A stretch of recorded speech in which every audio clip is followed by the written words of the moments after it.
The Texas Supreme Court blocked a Dallas woman from getting an emergency abortion, but the court's order in that case is raising other questions. Kate Cox sued the state after she was unable to terminate her pregnancy after getting diagnosed with a fatal fetal abnormality. After having complications, her lawyers say she was forced to leave Texas in order to get an abortion. While the opinion focused on Cox's case in particular, it could have an impact on other legal challenges linked to emergency abortions under the law's exceptions.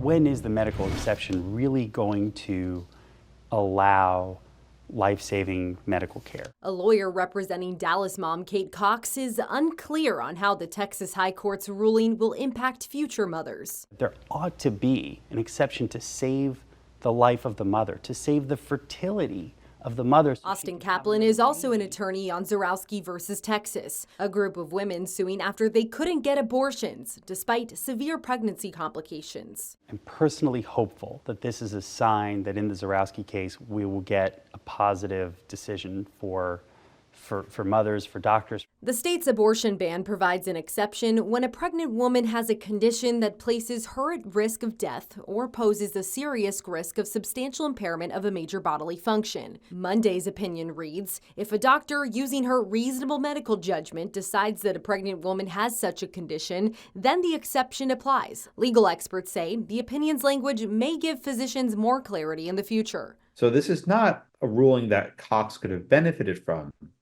Rather, this is a ruling that we think that the other doctors might be able to use to perform abortions in the future if certain very specific conditions are met. But as we heard in the Zarowski hearings this summer, many Texas doctors are choosing to do nothing, fearing penalties under the law. I've always tried to practice within the standards of care, but I also want to be a law-abiding citizen, and I don't want to risk my freedom, my livelihood. Texas law allows private citizens to sue doctors if they believe physicians are violating the law.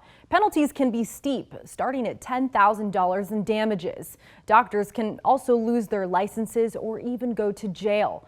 And some doctors say it's not clear when Texas law allows exceptions to the abortion ban. It's a key issue in the Zarowski case before the Texas Supreme Court.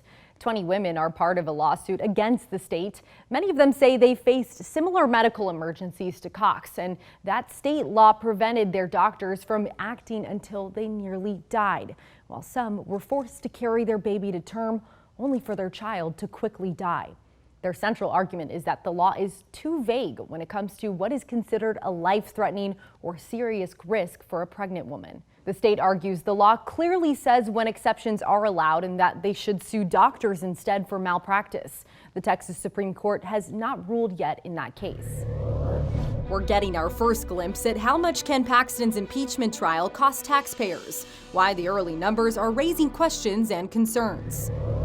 And later, the state says it's finally making progress to help people mistakenly kicked off Medicaid. What's changed to help unclog the backlog?